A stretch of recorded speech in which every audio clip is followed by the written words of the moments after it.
Look at that.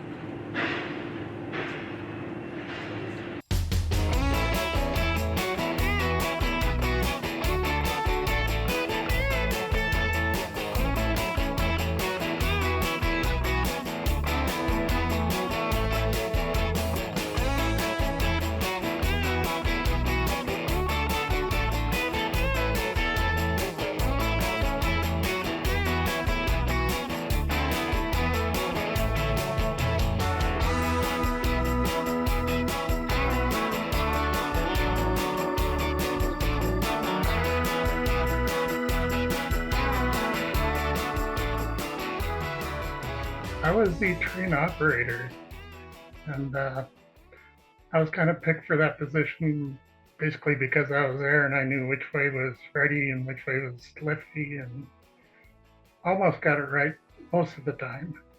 Um, so it's based on 20 years of experience in the Navy and being a gunner's mate, working in turrets for at least 8 of those years, and 3 years as an instructor. So. I got to play turret captain, which means I sat up there in the gun house and was it's basically going to be the relay man from Mike Etcher outside, walking safety, and everybody else inside. I kind of be the coordinator. And that's basically the way it worked out. My job was troubleshooting and checking for leaks and rogue oil. Also manned the firefighting equipment in case we had any issues with overheating oil or electrical components. My job was to be standing down here monitoring our controller and standing by the disconnect breaker to shut off power if there was a casualty at the time.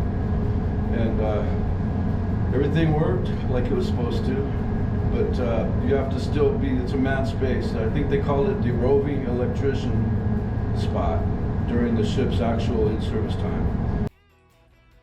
So my job in the turret that morning was to monitor all the cameras, make sure they were recording and not running out of batteries. If anybody's worked with a GoPro, you know those things can be pretty short-lived, and I was definitely paranoid all day.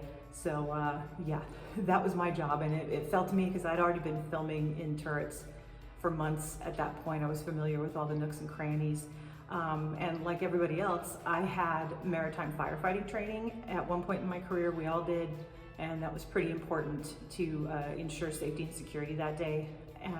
But yeah, so I knew the turrets, and I'm small enough, agile enough, and quick enough to get to cameras in all kinds of crazy places. So that was what I was doing. This is going to seem insignificant to a lot of people, but my favorite moment was when I got into position and turned the hand wheels and the neutral light came on. It may seem like an insignificant thing, but that tells you that everything's lined up electrically and all the mechanics are in place where they're supposed to be.